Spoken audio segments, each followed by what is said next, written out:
Bom dia! Vamos à leitura das senhas diárias para hoje, dia 21 de novembro de 2022, uma segunda-feira. Vamos logo ao título para hoje, porque ele já vai embasando toda a nossa leitura,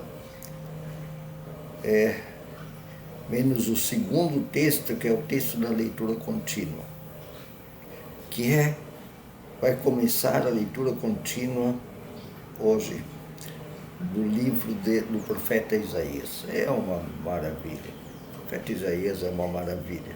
Acho que não vai ser bem todo o livro, porque ele é grande, mas um pedaço já dá para ter ideia do que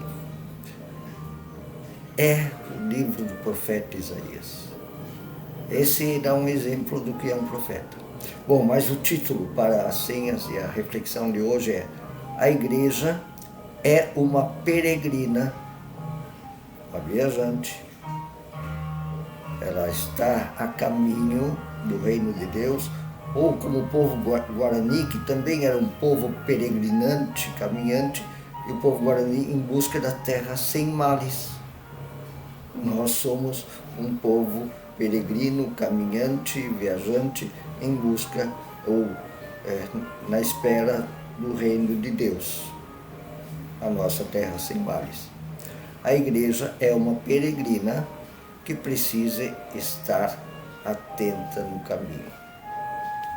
Vocês vão ver os textos. O primeiro versículo vem do livro de Esdras, Antigo Testamento, antes dos profetas, e ele fala, aí a gente vê que a Bíblia não é escrita em ordem cronológica, tá? Esse versículo fala dos que estavam presos no exílio babilônico e estão voltando para Israel, estão voltando para Jerusalém. E é uma caminhada bem longa, tá? Eles estavam presos lá no exílio 70 anos. Então eles têm muita mudança para fazer. É uma viagem longa por estradas perigosas. Tem que atravessar rios, tem que atravessar montanhas, tem que atravessar territórios bastante desconhecidos. E o versículo diz assim: nós nos humilhamos diante de nosso Deus para lhe pedir uma boa viagem.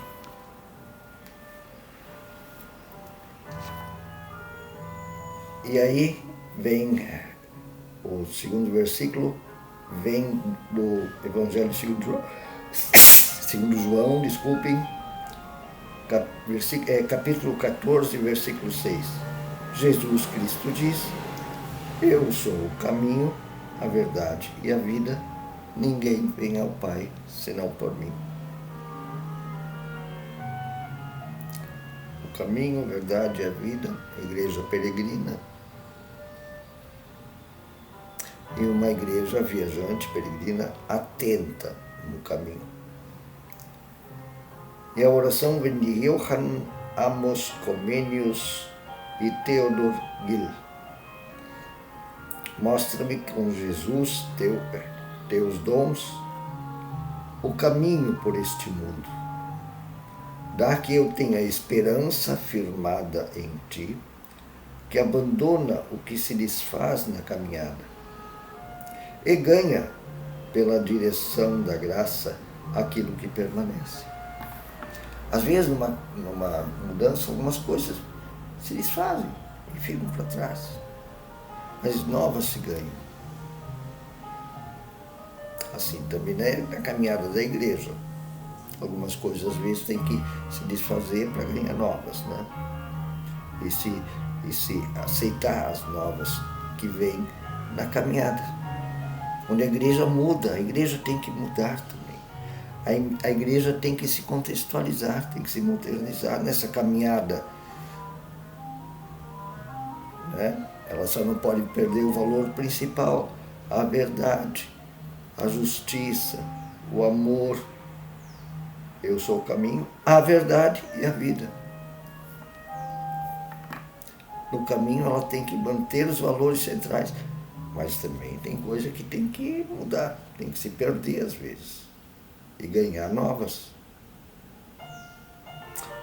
E a primeira leitura vem da carta do livro, da carta aos Hebreus, do livro dos Hebreus, capítulo 12, versículos 18 a 25. O autor aqui claramente não parece Paulo, tá? É um jeito bem diferente do apóstolo Paulo, bem diferente. E é muito entusiasmado, muito entusiasmado. Ele faz um negócio legal, ele junta essa caminhada da volta do exílio, que eu estava falando no Êxodo, né? Junta isso com o reino de Deus.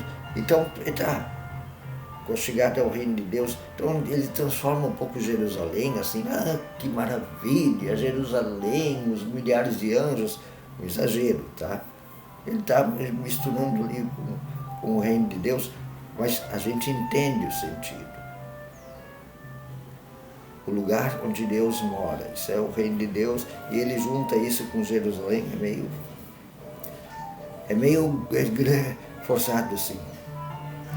Ele é meio puxa-saco de Jerusalém, mas tudo bem, porque o Isaías vai dizer o que é Jerusalém.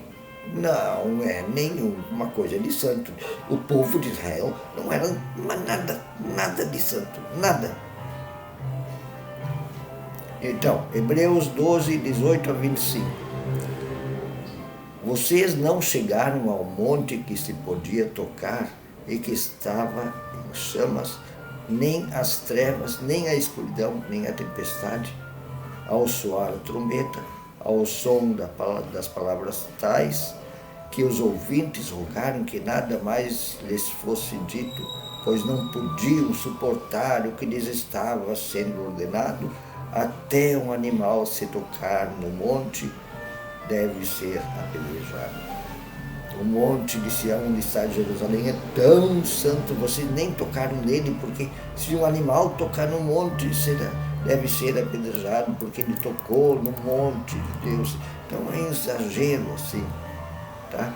Mas a gente tem que entender que ele está falando sobre uma coisa sagrada, sagradíssima, digamos assim. Ele tá juntando um pouquinho isso com o Monte Sinai lá. Moisés não tira as sandálias para pisar no chão e não olha para a face de Deus, porque senão morrerás. Tá? Ele está juntando as figuras. Mas vocês chegaram ao Monte Sião, a Jerusalém celestial, a cidade do Deus vivo. Chegaram aos milhares e milhares de anjos em alegre reunião, a igreja dos primogênitos, cujos nomes estão escritos nos céus. Elogiando demais Jerusalém, Isaías vai dizer, não é assim. Vocês chegaram a Deus, juiz de todos os homens, aos espíritos dos justos aperfeiçoados, a Jesus, mediador de uma nova aliança, e ao sangue aspergido, que fala melhor do que o sangue de Abel. Cuidado, não rejeitem aquele que fala. Se os que se recusaram a ouvir aquele que os advertia na terra não escaparam, se aqueles que ouviram o que os advertia na terra não escaparam, quanto mais nós, se nos desviarmos daquele que nos adverte dos céus. Aí ele falou um pouquinho nos profetas. Não ouviam aqueles que os advertiam da terra, os profetas, quanto mais nós, se não respeitarmos aquele que nos adverte dos céus. E a segunda leitura, então, o profeta Isaías, capítulo 1, versículos 1 a 9. Isaías 1, 1 a 9. Visão que Isaías, filho de Amós, teve a respeito de Judá e Jerusalém durante os reinados de Uzias, Jotão, Acás, Ezequias, reis de Judá. Ouçam, ó céus, e escutam, ó terra, pois o Senhor falou, criei filhos e os fiz crescer, mas eles se revoltaram contra mim. O boi reconhece o seu dono e o jumento conhece a sua manjedoura, onde mora o seu proprietário, mas Israel nada sabe, o meu povo nada compreende. Israel, o povo de Jerusalém, que eu estava elogiando demais. A nação pecadora, povo carregado de iniquidade, raça de malfeitores, filhos dados à corrupção, abandonaram o Senhor, desprezaram o Santo de Israel e o rejeitaram. Por que continuarão sendo castigados? Porque insistem na revolta? A cabeça toda está ferida, todo o coração está sofrendo. Da sola do pé ao salto da cabeça, ao alto da cabeça, não há nada são, somente machucados, vergonhas, ferimentos abertos, que não foram limpos, nem enfaixados, nem tratados com azeite. A terra de vocês está devastada, suas cidades foram destruídas a fogo, os seus campos estão sendo tomados por estrangeiros diante de vocês e devastados como ruína que os estrangeiros costumam causar. Israel está destruído porque mereceu, nação injusta, corrupta. Só restou a cidade de Sião como uma tenda numa vinha, assim como um casebrezinho. Está assim, porque ela foi quase toda destruída. Como abrigo numa plantação de melões, como uma cidade sitiada. Se o Senhor dos Exércitos não tivesse poupado alguns de nós, que não foram levados por cativeiro para a escravidão, já estaríamos como Sodoma e Gomorra. Alguns foram deixados aqui, porque senão a gente estava vazio que nem Sodoma e Gomorra. O profeta Isaías. Outro elogiando Jerusalém, né? Mas a gente entende que ele está falando, querendo juntar com o reino de Deus. Um bom dia.